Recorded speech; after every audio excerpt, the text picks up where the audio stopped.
A priori, même si elles sont voisines au sein du zoning industriel de Méry, il y a peu de points communs entre une société spécialisée dans le bois de bardage, une autre dans la construction de ventilateurs industriels et une dernière dans le traitement thermique de métaux. Pourtant, les trois entreprises se rejoignent logiquement en tant que consommatrices d'énergie électrique pour les besoins de leur activité. Deux d'entre elles sont également productrices d'énergie renouvelable. Mérybois possède une installation de panneaux photovoltaïques et Mérytherm dispose de turbines hydroélectriques placées sur l'Ourthe. Grâce au projet Mérigrid, elles mettent désormais leur énergie en commun. Des initiatives où on peut partager l'énergie et la consommer au plus près des sources, ça nous semblait être un chouette projet.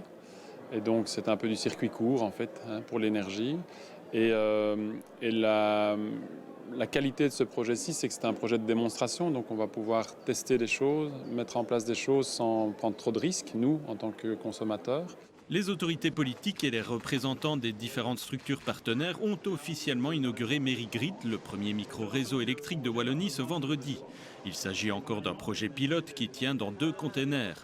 Ce réseau local, comprenant un système de stockage d'énergie, 196 batteries sont destinées à cet effet, est raccordé aux moyens de production d'énergie renouvelable, mais il est également connecté au réseau public de distribution.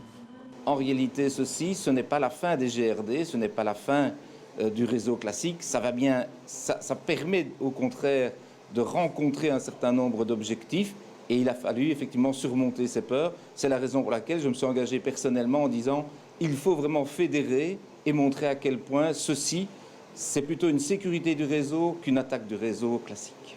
Le système fonctionne grâce à une intelligence artificielle, le logiciel EMS développé par des chercheurs de l'Université de Liège.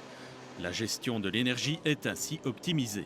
La stocker de manière intelligente, faire en sorte qu'au meilleur moment vous le faites sans utiliser trop d'énergie pour ce faire et pour non plus utiliser ces batteries à mauvais escient. Et pour ça, il faut derrière un cerveau qui crée ce qu'on appelle des algorithmes et qui permet après de travailler non pas sans cerveau, mais grâce à l'aide du cerveau initial. Au centre du projet innovant, on retrouve Netis, un acteur majeur dans les secteurs de l'énergie.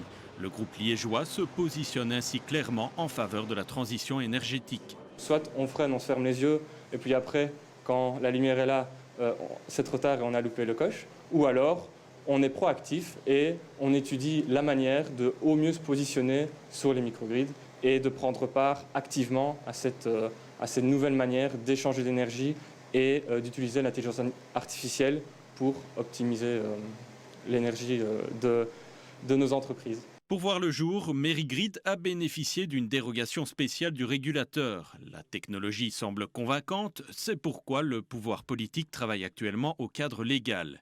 Il ne serait dès lors pas étonnant de voir bientôt d'autres microgrids s'installer dans différents parcs industriels.